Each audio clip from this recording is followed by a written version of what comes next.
Hey, Mike, Hey, Tim. there's a concept called emotional intelligence or EQ, which has been around for a long time now.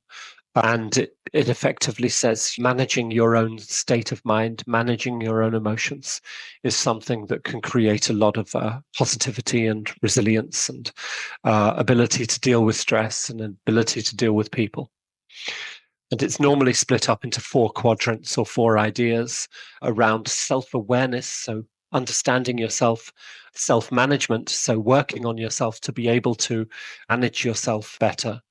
And then social awareness, understanding the social network around you, and social management as well, managing social situations. Sounds really interesting, Tim. Well, let's kick in with the first one then. You said self-awareness. Tim, there's a concept around who and what can push your button. So, this is who makes you angry?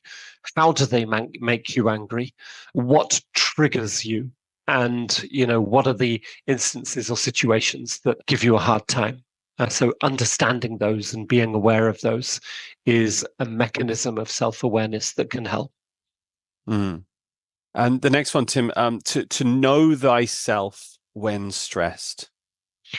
Yeah, it's like, I mean, for example, when I'm stressed, I have so much to do and I don't know where to begin. And I begin speaking in shorter sentences to shorter words. And I become quite frustrated with the fact that people don't understand. And I know that it's happening. And I'm powerless to do anything about it while it's happening until I can actually break out of it and go and do something else. And so, knowing yourself is a lifelong job, which I think a lot of people are more successful at than others, but it's definitely a goal which we want to set. And so, trying to picture those situations where you were in a conflict, where you were stressed, where you were unhappy because of a work related example, and trying to remember what created it. What were you like when it happened? Okay. And what about this idea, Tim, of leaning into discomfort? That's a great favorite of mine. And all of these tips, and we'll list all of the tips and tricks for the different areas of emotional intelligence. But this is something that I've been trying to practice for many years, which is if there is a difficult situation, then stepping into it rather than stepping away from it. And so embracing the discomfort. And for me, I try to just jump into it without even thinking about what that might mean. But I just try and put myself in that uncomfortable position because it means I'll get out of it sooner and I'll have dealt with it sooner. So for me, it's a little bit of an immature mechanism of just wanting to get rid of the problem as quickly as possible. And for me, that means moving towards it rather than away from it. Yeah, well, that makes perfect sense to me. And Tim, what about where do emotions go?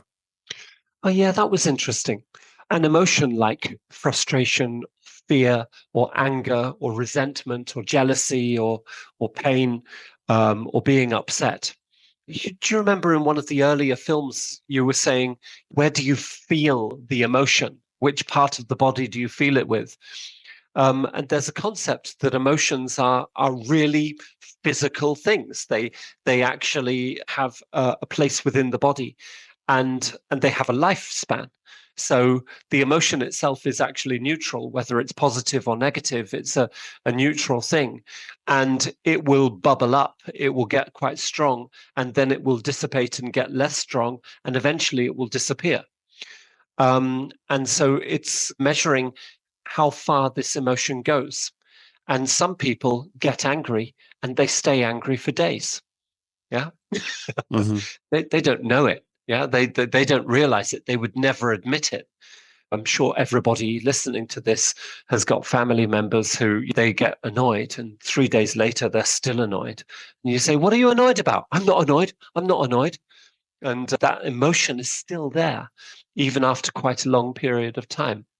And unfortunately, negative emotions stay around a lot longer than positive ones. So it's kind of tracking that emotion. Where does it go over time? And does it have an impact on you? Does it stop you from being positive and forward thinking.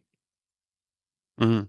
So, Tim, what are the discussion questions around the topic of self-awareness? Who and what can push your button? What are you like when you're stressed? What do you think you're like when you're stressed?